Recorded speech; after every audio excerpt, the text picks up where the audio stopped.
नमस्कार विद्यार्थी मित्रांनो, अध्ययन कोचिंग क्लासेस मध्ये आपलं सहर्ष स्वागत आहे। नवोदयच्या बॅच मध्ये आपण त्या ठिकाणी शिकतोय ऍडिशन ऑफ फ्रॅक्शन।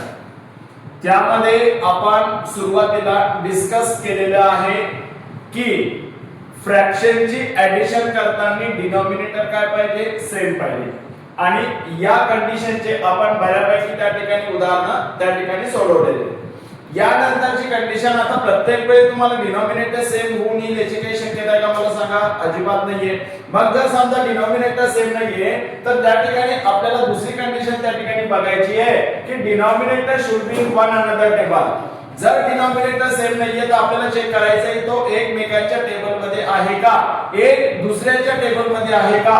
या ठिकाणी बघा सेकंड नंबरचा पॉइंट आपण आज डिस्कस त्या ठिकाणी करू आणि त्यावर 5 उदाहरण आपल्याला त्या ठिकाणी सोडवायचे। Denominator should be in one another table. Denominator हा एकमेकांच्या टेबल मध्ये पाहिजे। फॉर एक्झाम्पल बघा या ठिकाणी तुम्हाला एक फ्रॅक्शन दिलेला आहे 3/4 प्लस 5/8। या ठिकाणी जर सुरुवातीला तुम्ही ऑब्झर्वेशन केलं तर या ठिकाणी डिनॉमिनेटर 4 आहे, डिनॉमिनेटर 8 आहे, म्हणजे डिनॉमिनेटर त्या ठिकाणी सेम नाहीये। आणि जर डिनॉमिनेटर सेम नाहीये तर आपल्याला सेकंड नंबरची कंडिशन बघायला पाहिजे की त्या ठिकाणी denominator should be in one another table. Denominator काय पाहिजे, एकमेकांच्या टेबल मध्ये पाहिजे। मग या ठिकाणी तुम्हाला बघायचं आहे की 4 च्या टेबल मध्ये 8 आहे की 8 च्या टेबल मध्ये 4 आहे।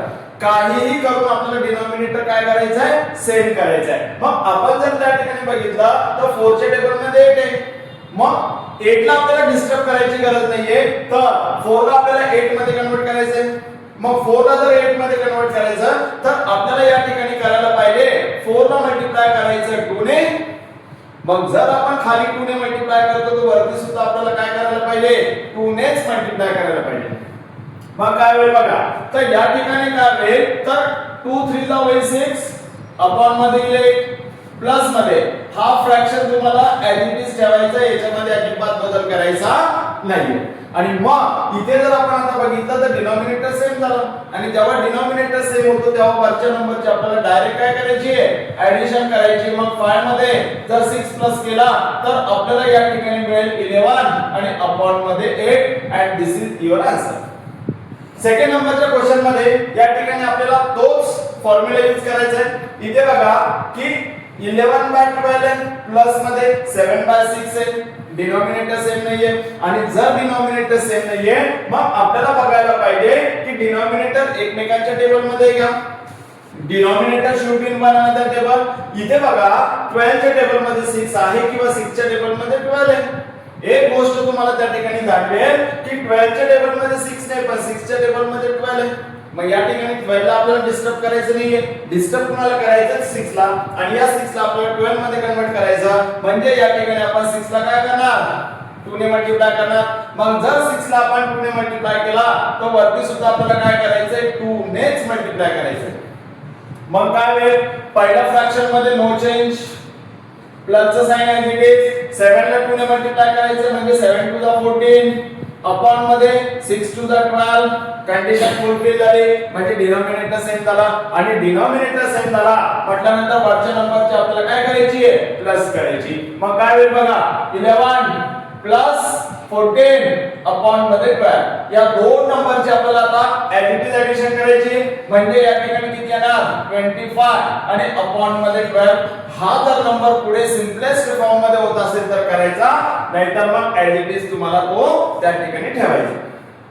क्वेश्चन नंबर 3 मध्ये बघा, जर या ठिकाणी आपल्याला ऍडिंग करायची तर पुन्हा तेच बघायचंय डिनॉमिनेटर सेम आहे का। मग इथे 13/6 आहे प्लस 7/18 आहे, डिनॉमिनेटर सेम आहे का सांगा, अजिबात नाहीये।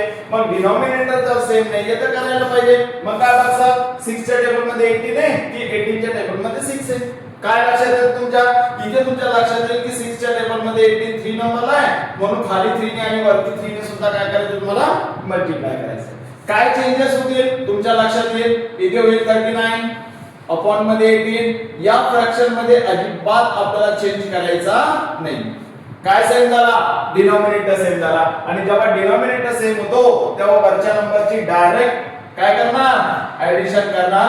39 प्लस 7 आणि अपॉन मध्ये 18 इज इक्वल 39 मध्ये जर 7 आपण प्लस केला तर या ठिकाणी तुमच्या लक्षात येईल 46 आणि अपॉन मध्ये किती येणार 18 येणार. पण आता हा जो नंबर आहे हा आपल्याला सिम्पलेस्ट फॉर्म मध्ये कन्वर्ट करायचा म्हटल्यानंतर याला डिवाइड करायचं 2 ने, तर हा कटेल तुमचा 23 टाइम्स आणि हा कटेल तुमचा त्या ठिकाणी 19 टाइम्स आणि मग याचं आन्सर येईल 23 अपॉन मध्ये 9.